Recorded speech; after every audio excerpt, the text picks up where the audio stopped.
Hi everyone, this is Dr. Nali Ramya. I'm ENT and head and neck surgeon JIPMA. And ఇవాళ something different topic అండి. ఎందుకంటే ఇది చాలామందికి తెలీదు, most common తెలియకుండా చేసే ప్రాబ్లం అన్నమాట ఇది. ఎందుకంటే మన ఫేస్ మీద పింపుల్స్ వస్తాయి, అది మోస్ట్ కామన్. యాక్ని అని రావడం, చిన్న చిన్న ఇది రావడం, కానీ మనకు తెలియకుండా నొక్కేస్తూ ఉంటాం. చాలామంది చాలా చేస్తారండి, అది యాక్సెప్ట్ చేయాల్సిందే. సో ఈ యొక్క చేసినప్పుడు మనకేమైనా ప్రాణాలు పోయే సిచ్యువేషన్ తెచ్చుకుంటున్నామా అనేది కూడా ఆలోచించాలి. ఎస్, పింపుల్ నొక్కితే కూడా చాలా డేంజరస్ అయ్యే సిచ్యువేషన్స్ ఉన్నాయి.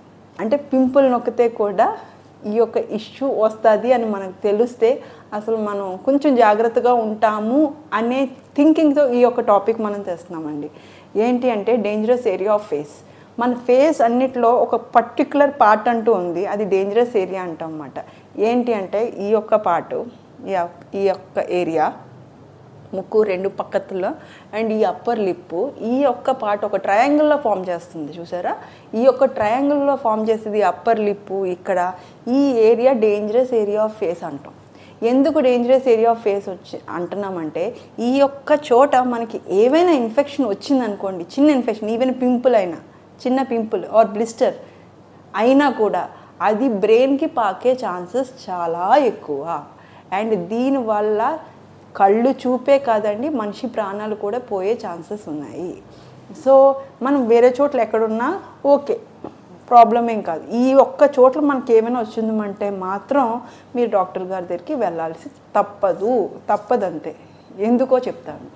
మన ఫేస్లోని చాలా బ్లడ్ వెజల్స్ ఉంటాయండి, చాలా బ్లడ్ వెజల్స్. ఒకటేమో ఆర్టరీస్ అంటాము, ఒకటేమో వెయిన్స్ అంటాము. ముక్కు ఉంటుంది చూసారా, ఈ ముక్కు నుంచి కూడా బ్లడ్ వెజల్స్. మరి ఇది కూడా టిష్యూయే కదా, దీనికి కూడా ఆక్సిజన్ ఉండాలి. సో ఈ టిష్యూ అంతా ఈ యొక్క వెయిన్స్ అలాగా ఆక్సిజన్ లేని బ్లడ్ అలా బయటకు పైకి వెళ్తూ ఉంటుంది, అది వెయిన్స్ అంటాం అన్నమాట.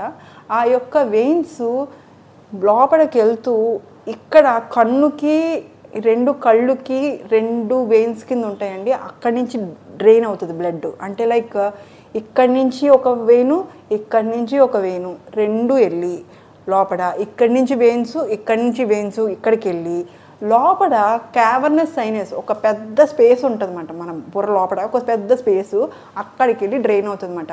ఎలా ఉంటుందంటే మన మొత్తం రివర్స్ అన్నీ కలిపి సీలో చేరుతున్నట్టు ఇక్కడ మొత్తం రక్తనాళాలు అన్నీ ఇక్కడ అన్నీ కలిపి మొత్తం అంతా వెజల్స్ అన్నీ కలిపి ఒక పెద్ద సీలో చేరుతుంది అన్నమాట. ఆ సీయే క్యావర్నస్ సైనస్ అంటాం. సైనస్ అంటే ఒక స్పేస్ అని. ఈ సైనస్లోని మొత్తం ఒక నిండిపోయి ఉంటుంది అన్నమాట. అది ఎక్కడ ఉంటుంది? మన ముక్కు వెనకాల బ్రెయిన్ పక్కన ఉంటుంది.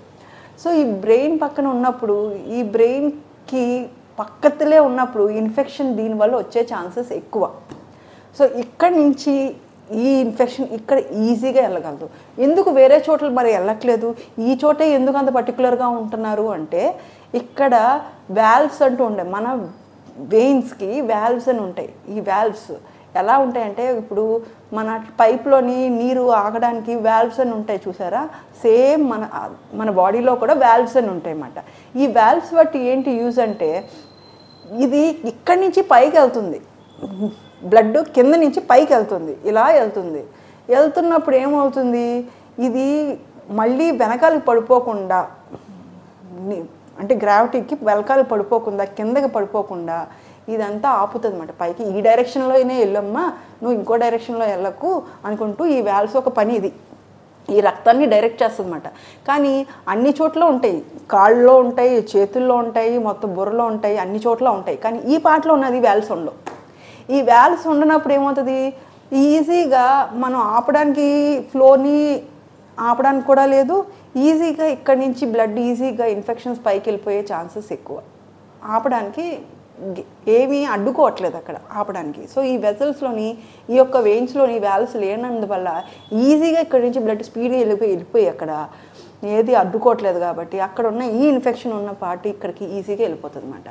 సో మరి ఏమవుతుంది, ఇన్ఫెక్షన్ ఓకే ఇక్కడ వచ్చింది, ఎలా ఇన్ఫెక్షన్ స్టార్ట్ అవుతాయి, అసలు ఇన్ఫెక్షన్ వస్తే ఏమవుతుంది, బ్లడ్ క్లాట్ అయిపోతుంది. ఈ యొక్క బ్లడ్ క్లాట్ అయినప్పుడు అప్పుడు స్టార్ట్ అవుతాయి అన్నమాట. ఎందుకంటే బ్లడ్ క్లాట్ అయిపోయింది. ఇప్పుడు ఎగ్జాంపుల్ చెప్తున్నాను, ఒక చోట నీరు ఆపేసామనుకోండి, ఒక పైప్ నుంచి నీరు ఆపేస్తే ఇక్కడ ఉన్న నీరంతా అక్యుములేట్ అయిపోతుంది. ఇక్కడ మొత్తం ఫ్లో ఆగిపోయినప్పుడు, ఇక్కడ నీరు అక్యుములేట్ అయిపోయినప్పుడు మొత్తం అంతా డ్యామేజ్ అయిపోతుంది ఆ ఏరియా. సో సేమ్ ఇలాగే ఇక్కడ నుంచి కంటి నుంచి రక్తం ఇక్కడ బ్లాక్ అయిపోయింది, వెళ్ళట్లేదు, ఎందుకంటే క్లాట్ ఫామ్ అయిపోయింది. ఇన్ఫెక్షన్ వల్ల క్లాట్ ఫామ్ అయిపోయింది, ఒక ముద్దలా అయిపోయింది. అక్కడ మామూలుగా ఉండదు, ఒక ముద్దలా. ఇప్పుడు రక్తం బయట ఎలా పెడితే ముద్దల్లా ఉంటుందో అలాగే బుర్రలో కూడా ముద్దల్లా ఫామ్ అయిపోతుంది. ఆ ముద్దలో ఫామ్ అయిపోతున్నప్పుడు ఇక్కడ నుంచి రక్తం లోపలికి వెళ్ళట్లేదు, అప్పుడు ఇక్కడ చుట్టూ ఉన్న ఏరియా డ్యామేజ్ అయిపోతుంది. సో ఇక్కడి నుంచి ఉన్న ఏరియా లోపలికి వెళ్తున్నప్పుడు అక్కడ బ్లాక్ అయిపోయింది కాబట్టి ఇది వాచిపోతుంది. ఇక్కడి నుంచి ఏంటంటే ఇది వాచిపోతుంది, ఇది వాచిపోవచ్చు, ఇది వాచిపోవచ్చు.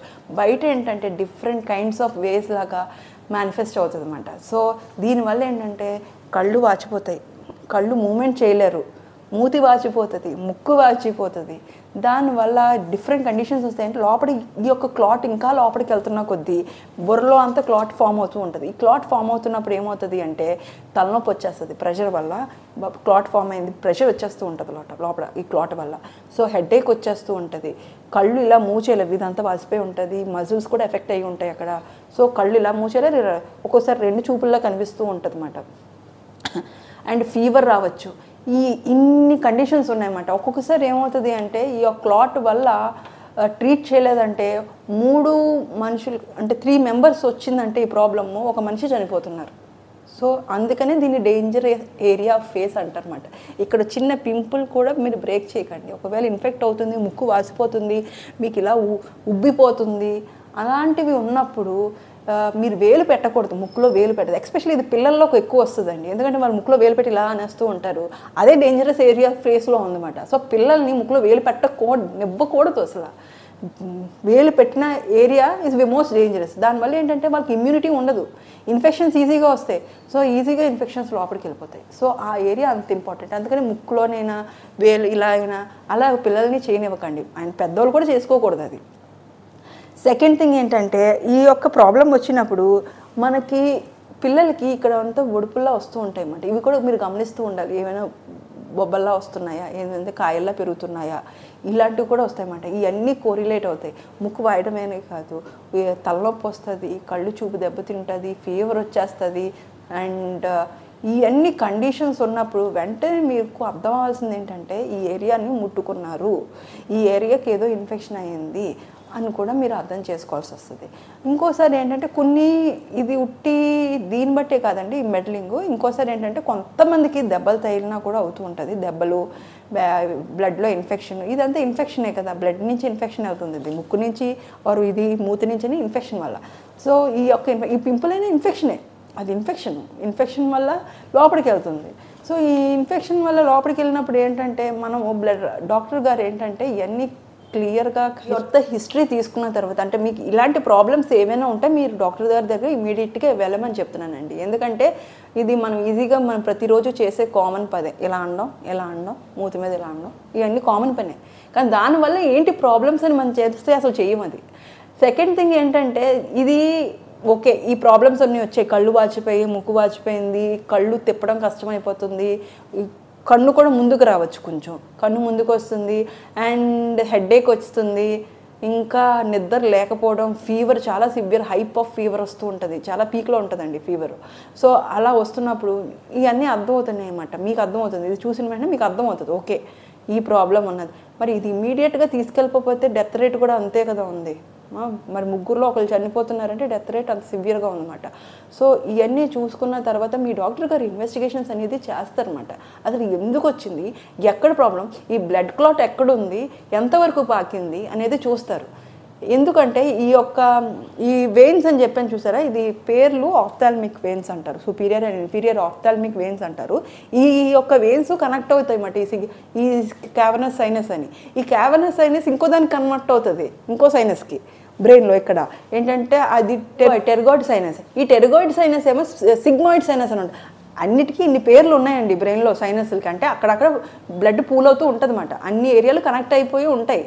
ఆ యొక్క సైనస్లు అన్నీ ఇన్ఫెక్ట్ ఒకటి తర్వాత ఒకటి ఇన్ని కనెక్షన్ ఉన్నప్పుడు బ్రెయిన్లోని మరి బ్రెయిన్కి ఇన్ఫెక్షన్, యాబ్సెస్ వచ్చే ఛాన్సెస్ ఉంటుంది, మెనింజైటిస్ వచ్చి అంటే లైక్ బ్రెయిన్ చుట్టూ ఉన్న మెంబ్రెయిన్ ఇన్ఫెక్షన్ వస్తుంది, బ్రెయిన్కే ఇన్ఫెక్షన్ రావచ్చు, ఒక్కోసారి సీజర్స్ రావచ్చు, ఒక్కోసారి ఏంటి కళ్ళు తిరిగి పడిపోవచ్చు దీనివల్ల, ఈవెన్ చనిపోవచ్చు కూడా. సో బ్రెయిన్ పక్కనే ఉంది, ఈ అన్నిటికీ పక్కనే ఉన్నది కాబట్టి బ్రెయిన్కి అంత ఇన్ఫెక్షన్ వెళ్ళే ఛాన్సెస్ ఎక్కువ. సో సెకండ్ థింగ్ ఏంటంటే, ఈ యొక్క ప్రాబ్లం ఐడెంటిఫై చేసిన తర్వాత మీ డాక్టర్ గారు మీకు ఏమైనా ఎంఆర్ఐ అయినా సిటీ స్కాన్ అయినా రాస్తారన్నమాట, స్కాన్లు చేయమంటారు. ఎందుకంటే బ్రెయిన్ లోపల మనం ఇలా కట్ చేసి చూడలేం కదా, మరి మన స్కాన్ చేస్తే తెలుస్తుంది ఏమైనా ఇన్ఫెక్షన్ ఏమైనా ఉందా, క్లాట్ ఏమైనా ఫామ్ అయిందా, ఆ క్లాట్ ఎంతవరకు ఫామ్ అయింది, ఎంత పెద్దగా ఉంది అన్నీ చూస్తుంది, అన్ని సైజులు ఎక్కువ మొత్తం అంతా కనిపిస్తాయి అన్నమాట సిటీ స్కాన్. దాంతోపాటుగా యాంజియోగ్రఫీ అయినా వీనోగ్రఫీ అంటే డై కూడా ఎక్కిస్తారన్నమాట. డై ఎక్కించి బ్రెయిన్లోకి పంపించి సేమ్ బ్రెయిన్కి ఎక్కించిన తర్వాత అక్కడి నుంచి చూస్తారు ఏమైనా క్లాట్ అయిందా అని. దాంతోపాటు బ్లడ్ టెస్ట్లు చేస్తారన్నమాట. ఇన్ఫెక్షన్ కదా, బ్లడ్లో ఇన్ఫెక్షన్ కాబట్టి బ్లడ్ కల్చర్ చేస్తారు, బ్లడ్లో ఎంత ఇన్ఫెక్షన్ ఉన్నది అని చేస్తారు. ఇన్ని కోరిలేట్ చేసుకున్న తర్వాత ఓకే కన్ఫర్మ్ అవుతారన్నమాట ఇది దీనివల్ల. ఇది ఒక ప్రాబ్లం సమ్టైమ్స్ పళ్ళు ఇన్ఫెక్షన్ బట్టి కూడా రావచ్చండి. సో పళ్ళు ఇన్ఫెక్షన్ కూడా మీరు మీ డెంటల్ డాక్టర్ దగ్గరికి వెళ్ళాల్సి వస్తుంది. సో దీనికి కూడా పళ్ళుతో ఇన్ఫెక్షన్, పళ్ళు బట్టి మళ్ళీ ముక్కు బట్టి ఇన్ని కారణాలు ఉన్నాయి కాబట్టి మీరు ఈ పార్ట్ని మాత్రం నెగ్లెక్ట్ చేయకండి, అంత ఈజీగా నెగ్లెక్ట్ చేయకండి, ఎందుకంటే బ్రెయిన్కి కనెక్షన్ ఉంది దానికి.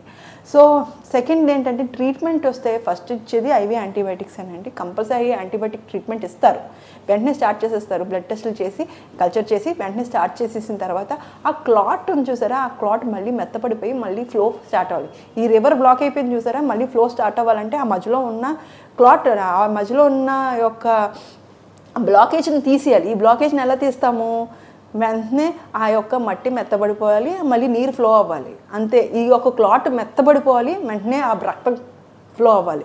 ఆ మెత్తపడిపోవడానికి ఏం యూస్ చేస్తామంటే బ్లడ్ థిన్నర్స్ అంటామన్నమాట. ఈ యొక్క బ్లడ్ థిన్నర్స్ యూస్ చేసి యాంటీకోయాగులెంట్స్ అని ఆ యొక్కని వెంటనే స్పీడ్గా పంపిస్తాం. సో అండ్ ఇంకోటి ఏంటంటే సర్జరీ చేసి కూడా మనం తీసేస్తాం ఆ క్లాట్ని.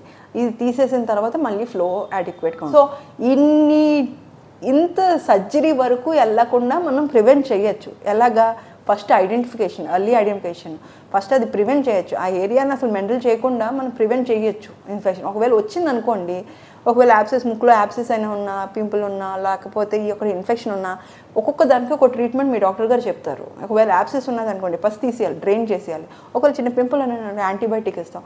ఒకవేళ ఏవైనా అప్పర్ లిప్ ఏమైనా కొంచెం నెక్రోసిస్, ఏమైనా స్కిన్ ఇబ్బంది పడింది అనుకోండి, దానికి కూడా డిఫరెంట్ ట్రీట్మెంట్స్ ఉన్నాయి. దాని ప్రకారం చేసి ఈ ఏరియా దేనివల్ల, పళ్ళకి ఇన్ఫెక్షన్, దానికి కూడా డిఫరెంట్ ట్రీట్మెంట్. ఈ ఏరియా దేనివల్ల ఇన్ఫెక్షన్ వస్తుందో ఐడెంటిఫై చేసి దాని యొక్క పర్టికులర్ ట్రీట్మెంట్ అర్లీగా తీసుకున్నామంటే బ్రెయిన్ వరకు పాకకుండా ఉండే ఛాన్సెస్ హై అండ్ హ్యాపీగా no mortality and morbidity. So దీనివల్ల హ్యాపీగా ఉండొచ్చు.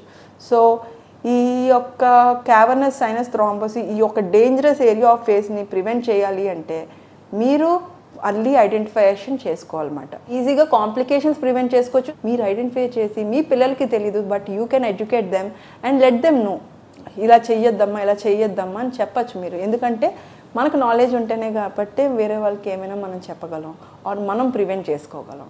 సో ఈ యొక్క ఎపిసోడ్ మీకు నచ్చినట్టయితే please let anyone know. Thank you so much.